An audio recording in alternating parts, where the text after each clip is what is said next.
Ante los acontecimientos políticos que se desarrollan en la región, una de las preguntas que más surgen en nuestra mente mientras seguimos los acontecimientos es ¿por qué hace esto Estados Unidos? ¿Por qué apoyan a Israel de esta manera tan ciega? Los medios de comunicación occidentales siempre promueven la idea de que la razón de este respaldo radica en los valores compartidos entre ambos, la democracia, los derechos humanos o conceptos similares. Sin embargo, si miramos tras bambalinas e indagamos en los cajones cerrados, descubriremos que la historia es totalmente distinta a lo que se cuenta. Detrás de lo que sucede existe una maquinaria de presión política que se estableció incluso antes de la fundación del propio Israel. Una maquinaria capaz de doblegar decisiones presidenciales, alterar políticas y desviar miles de millones de dólares para golpear nuestra región, permitiendo que la ocupación transforme a Estados Unidos, la gran potencia, en un circo o un teatro de marionetas bajo su control. Pero antes de empezar, si eres nuevo en el canal, no olvides suscribirte y activar la campana de notificaciones para recibir los nuevos videos. El 12 de mayo de 1948, apenas 2 días antes de la proclamación del Estado de Israel, tuvo lugar en el despacho Oval una reunión que cambiaría el rostro de Oriente Medio para siempre. ¿Reconocería Estados Unidos a este nuevo Estado judío o no? Aquel encuentro fue un choque entre dos corrientes dentro de la administración estadounidense. La primera corriente estaba representada por el general George Marshall, entonces secretario de Estado, quien contaba con el respaldo de casi todos los líderes del Departamento de Estado y del Ejército. Ellos rechazaban la idea de reconocer la creación del Estado de Israel, pues consideraban que alinearse con él generaría una enemistad perpetua con el mundo árabe y dañaría los intereses de Estados Unidos en la región. Sin embargo, en el otro lado se encontraba la corriente representada por Clark Clifford, asesor de política nacional de la Casa Blanca. Para Clifford, lo importante era lo que sucedía dentro del territorio estadounidense, es decir, el voto judío y el dinero de sus donaciones, los cuales Truman necesitaba desesperadamente para las próximas elecciones de 1948. Esta presión no surgió de la nada. El lobby pro-israelí, que hoy conocemos como la organización AIPAC, a la cual dedicaremos un episodio aparte, si Dios quiere, ya tenía presencia en el corazón del sistema estadounidense 6 años antes del reconocimiento del presunto Estado. Específicamente en mayo de 1942 se celebró una reunión en el Hotel Biltmore de Nueva York, a la que asistieron 586 líderes sionistas estadounidenses. En aquel encuentro fundaron el Consejo Sionista Americano de Emergencia, cuyo papel desde el primer momento fue movilizar apoyos, influir en los funcionarios, asfixiar cualquier voz opositora y elevar el interés judío por encima de cualquier otra voz en Estados Unidos. Al final, esta corriente triunfó y Truman reconoció a Israel. Posteriormente, con la llegada de Dwight Eisenhower a la presidencia, la situación cambió ligeramente. Eisenhower era un exgeneral y no era fácil presionarlo políticamente como lo habían hecho con Truman. Al mismo tiempo, consideraba que los intereses de Estados Unidos en Oriente Medio estaban amenazados debido a su alineamiento con Israel. Quizás lo que mejor resume su punto de vista es el documento NSC 5411-1, referenciado como NIE 73, en el cual afirmó literalmente que el vínculo de Estados Unidos con Israel era una fuente de irritación constante en las relaciones árabe-estadounidenses y el principal obstáculo para la influencia de Estados Unidos en Oriente Medio. En 1955, cuando la ocupación atacó Gaza en la operación conocida como Flecha Negra, en la que murieron unos 38 o 39 soldados egipcios, Gamal Abdel Nasser recurrió a la Unión Soviética para cerrar el acuerdo de armas soviético-checo. Posteriormente, en 1956, nacionalizó el Canal de Suez, momento en el cual Israel aprovechó la oportunidad y se unió a Inglaterra y Francia en la agresión tripartita. A principios de 1957, Eisenhower amenazó con cortar la ayuda gubernamental y cancelar la exención de impuestos sobre las donaciones privadas recaudadas para ellos en Estados Unidos si no se retiraban de forma voluntaria. Esta fue una de las raras ocasiones en las que un presidente estadounidense se enfrentó a la ocupación sionista para proteger los intereses de su país. Incluso los aparatos del Estado Profundo sufrían a causa del lobby sionista. En 1951, por ejemplo, el entonces subdirector de operaciones encubiertas de la CIA, Allen Dulles, supervisó una operación secreta para financiar y organizar un lobby contrario al sionista bajo el nombre de Amigos Estadounidenses de Oriente Medio. Debido a que la ley estadounidense prohíbe a la CIA financiar cualquier actividad dentro de Estados Unidos, esta operación constituía una violación directa de la ley, lo que ilustra hasta qué punto los aparatos del Estado en Estados Unidos intentaban desesperadamente simplemente equilibrar la balanza. Por supuesto, el apoyo estadounidense a Israel no ha sido puramente político, sino que está arraigado en la doctrina de una gran parte del pueblo estadounidense. El lobby ha sabido jugar con la fibra del sionismo cristiano, o cristianismo sionista, cuyas ideas se remontan a 1585 con el clérigo inglés Thomas Brightman, considerado históricamente el padre espiritual de esta corriente. En 1585, en su famoso libro de interpretación del Apocalipsis, Brightman escribió claramente sobre la necesidad del regreso de los judíos a Palestina como una condición teológica para acelerar los eventos del fin de los tiempos y el retorno de Cristo. Estas ideas llegaron naturalmente a Estados Unidos con los primeros colonos que fundaron la nación, durante los siglos XIX y XX. Las escuelas dominicales desempeñaron un papel fundamental al inculcar estas ideas en la mente de millones de cristianos en Estados Unidos, convirtiendo la aceptación del proyecto sionista en un deber religioso y no en una mera simpatía. A esto se suma que el Consejo Sionista Americano de Emergencia, que mencionamos anteriormente, estableció una infraestructura aterradora en el país. Fundaron más de 400 sucursales en todos los estados de la Unión, a través de las cuales presionaron a cada miembro del Congreso. Enviaban delegaciones, organizaban seminarios en las iglesias y dirigían miles de cartas a los políticos, adoptando una estrategia de inundar las oficinas del Congreso y la Casa Blanca con cientos de miles de mensajes y telegramas, para crear un estado de impulso y consenso popular detrás de cualquier demanda que presentaran. Esta propaganda alcanzó su punto máximo en 1958 con la novela Exodus, que permaneció en la lista de los libros más vendidos durante meses.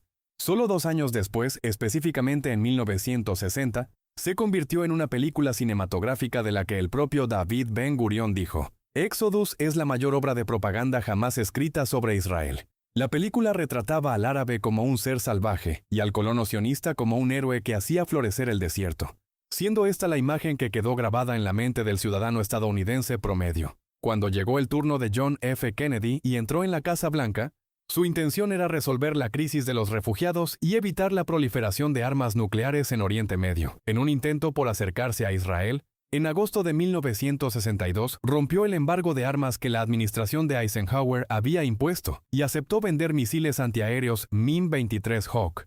Su objetivo era presionar a Israel para que aceptara el Plan Johnson para el regreso de los refugiados palestinos a sus tierras, además de permitir la inspección del reactor de Dimona. Esta fue la primera vez que Estados Unidos vendió armas avanzadas de forma directa a Israel. Sin embargo, los israelíes, por supuesto, tomaron las armas y se negaron a hacer concesiones a cambio. Ben-Gurión rechazó la propuesta con ferocidad y declaró que Israel no aceptaría el regreso de los refugiados, ni siquiera de uno solo. En cuanto al expediente nuclear, Golda Meir, quien era la ministra de Asuntos Exteriores en ese momento, cuando se reunió con Kennedy el 27 de diciembre de 1962, le mintió asegurándole que el reactor de Dimona estaba destinado únicamente a fines pacíficos.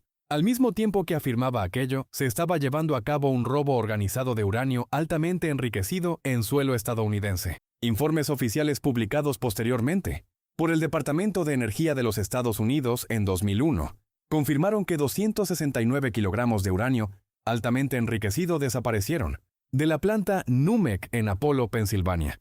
Dado que una sola bomba de fisión requiere entre 15 y 25 kilogramos, la cantidad robada era suficiente para fabricar entre 11 y 18 bombas nucleares.